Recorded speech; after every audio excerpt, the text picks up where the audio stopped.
setelah kita berdoa menurut agama dan kepercayaan masing-masing. Berdoa mulai. Doa selesai. Beri salam. Assalamualaikum warahmatullahi wabarakatuh. Baiklah, untuk pembelajaran kita pada hari ini, sebelum kita mulai, Ibu mau melihat pakaian kalian sudah lengkap atau belum?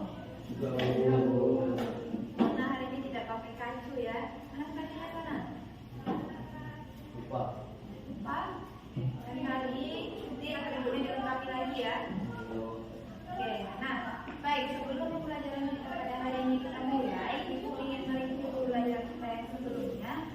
Masih ingat ini kalian di gambar apa? Nah, kira-kira kalau kalian melihat gambar orang sakit perut, itu apa yang terpikirkan oleh kalian? Gangguan pada sistem pencernaan. Sakit apa aja? Untuk hemoroid. Hemoroid, tahu? Siapa lagi? Konstipasi ya, tahu? Itu ada sebuah video.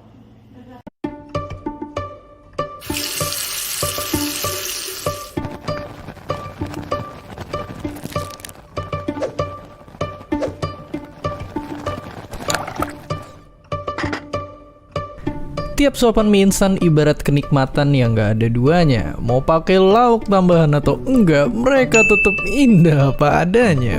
Bahkan, di benua tetangga pemerintah sana aja udah pernah dituduh terlalu manjain tahanan penjara karena ngasih makannya mie instan.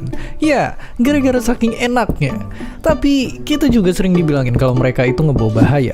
Tapi sebenarnya, apa yang bakal terjadi seandainya kita cuma makan mie instan doang tiap hari? Wah, sebelum dilanjutkan, apa yang terjadi kira-kira kalau kita makan mie instan tiap hari nih?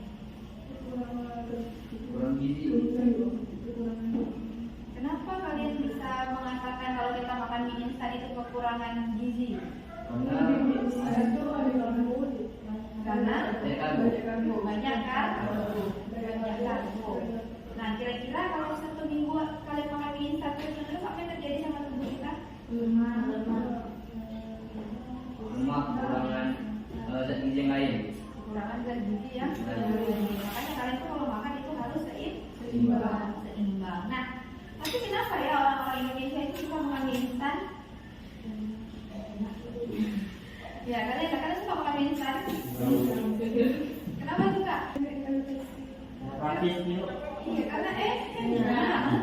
Siapa bilang kita enak? Semua orang sepakat kalau Indomie itu enak. Nah, tapi memakan terus-menerus itu juga akan menimbulkan dampak negatif. Nah, maka dari itu untuk pembelajaran kita pada hari ini, nih tujuannya yang pertama, kalian peserta didik mampu mengidentifikasi gangguan pada sistem pencernaan melalui pengamatan video dalam kelompok secara tepat. Nah, kemudian yang kedua, peserta didik mampu menganalisis gangguan yang terjadi pada sistem pencernaan manusia melalui kegiatan diskusi kelompok dengan jelas. Nah, dari tujuan pembelajaran ini, nanti kalian masing-masing kelompok akan menganalisis kasus yang berbeda. Nah, itu mengenai gangguan pada sistem pencernaan, bisa di organnya, bisa di kelenjar pencernaan. Kita lanjutkan materi pada hari ini, yang ada sebuah video. Kita lihat bersama-sama. Gak sedikit orang di Indonesia yang suka dengan mie instan. Selain enak, mie instan itu termasuk murah dan sangat praktis. Namun, di balik kenikmatan mie instan, ada nggak sih ancaman bagi kesehatan tubuh kita?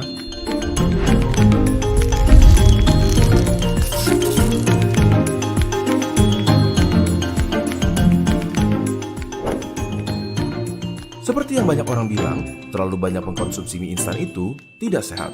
Tapi apa alasannya?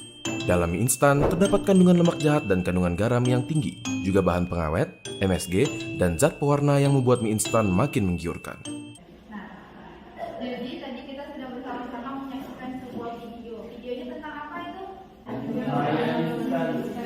Tapi di balik bahayanya sebenarnya mie instan ini masih bisa dikembangkan supaya tidak terlalu berbahaya dan masih bisa dikonsumsi oleh kita bersama. Itu dia materi kita sebelumnya. Kita kan pernah belajar bahwa lebih baik itu mengkonsumsi menggunakan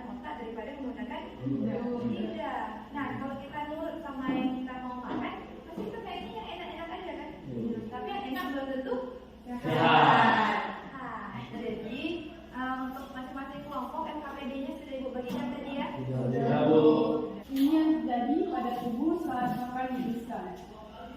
Mie instan selama ini disebut juga sebagai makanan yang bisa memicu masalah kesehatan, terutama bila sering atau berlebihan dikonsumsi. Mengutip dari News 18, Kamis 18 Juni 2020, Dr. Gladden Kuok, ahli gastroenterologi Rumah Sakit Umum Massachusetts, menunjukkan video yang mempertontonkan bagaimana organ pencernaan berusaha keras karena instan. Video Jadi ini ada sebuah artikel mengenai apa yang terjadi dalam sistem pencernaan kita ketika kita mengkonsumsi nutrisi instan. Nah, ada di sini yang sering makan mie? Tidak ya? Imun? Biasanya makan mie berapa? Hampir tiap hari? Minggu berapa kali kira-kira makan ikan? 3. Kalau bisa dikurangi ya. Kalian buatlah pertanyaan dari wacana tersebut minimal 2. Kemudian kalian kemukakan permasalahan dari wacana yang kalian baca tadi. Oke, itu nanti kalian kerjakan di dalam kelompok. Sekarang sebelum kita lanjut pembelajarannya, kita akan melakukan pretest, keluarkan hasil lembar untuk masing-masing orang. Tuliskan organ pencernaan berurutan dari mulut sampai akhir. Tuliskan 3 gejala penderita gastritis.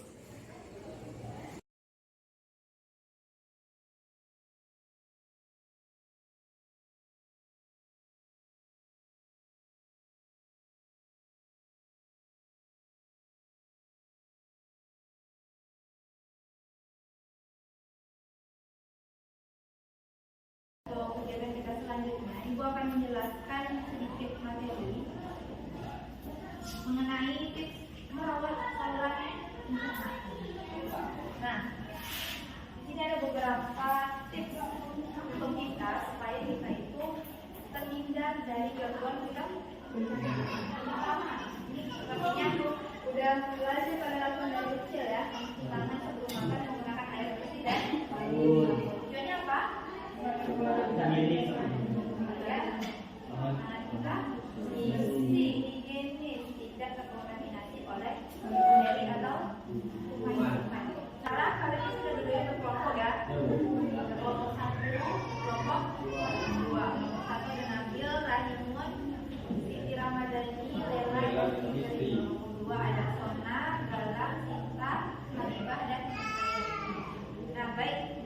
Sekarang masing-masing kalian itu memilih amplop. Nah, di sini ada 2 amplop. Masing-masing amplop itu terdiri dari 1 organ atau 1 kelenjar pencernaan dan ada 1 penyakit yang harus kalian amati dan kalian bahas. Nah, kita mulai dari kelompok 1, pilih yang mana? Pilih kiri. Kanan ibu. Ini. Kanan ibu. Oke, kalian dapatnya?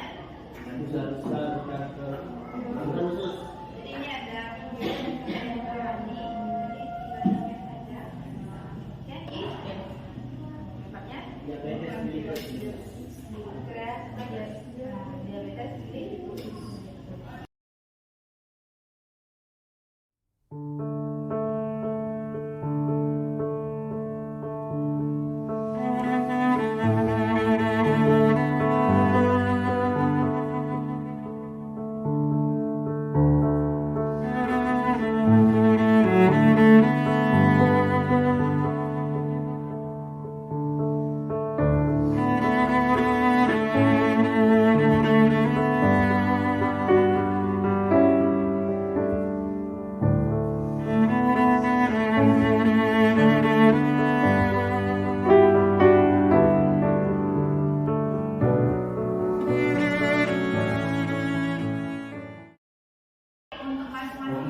penyakit usus besar atau kolon dan rektum.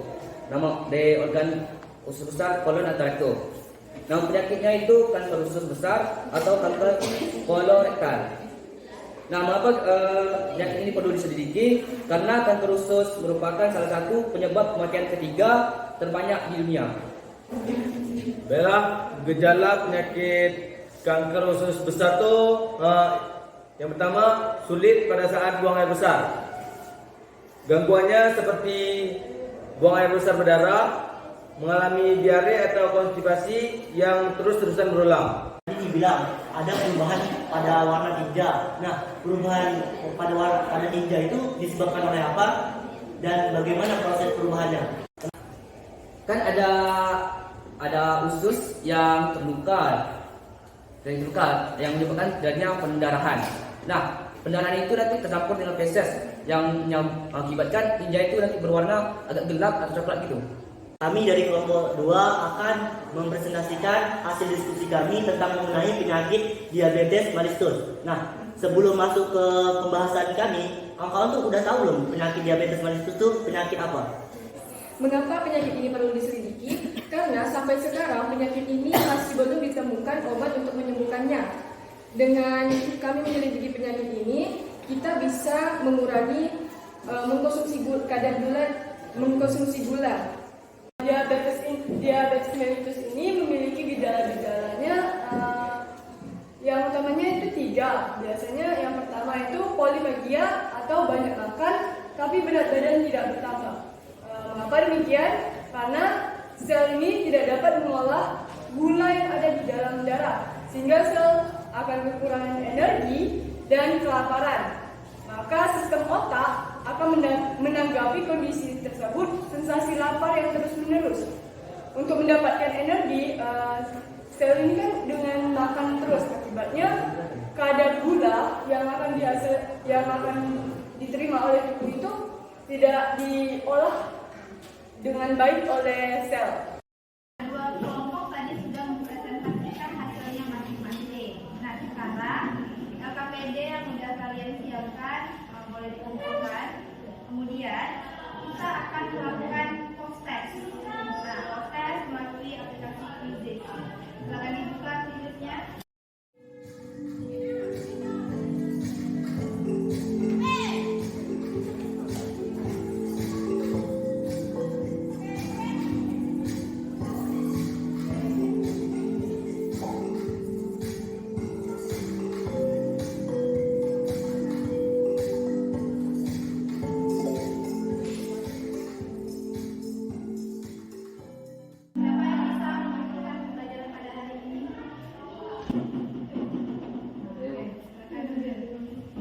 Nah, supaya kita tidak ada penyakit pada tubuh kita, terutama di organ kita, maka jaga pola hidup sehat, makan yang sehat, dan jaga aktivitas olahraga kita. Yang selanjutnya itu tidak merokok dan tidak minum minuman beralkohol. Bersama-sama bahwa penyakit-penyakit pada sistem pencernaan disebabkan apabila kita mengkonsumsi makanan yang tidak seimbang. Terlalu banyak makan protein juga berbahaya. Terlalu banyak makan gula juga bisa berbahaya. Nah, pesan kalian setelah mempelajari pelajaran pada hari ini?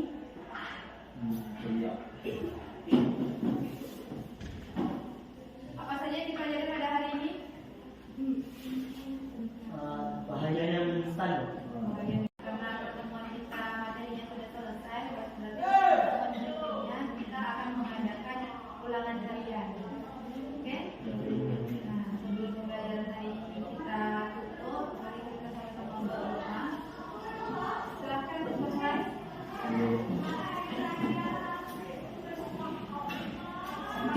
Bersiap. Belum menutupi pembelajaran, marilah kita berdoa menurut agama dan kepercayaan masing-masing. Doa dimulai. Doa selesai. Beri salam. Assalamualaikum warahmatullahi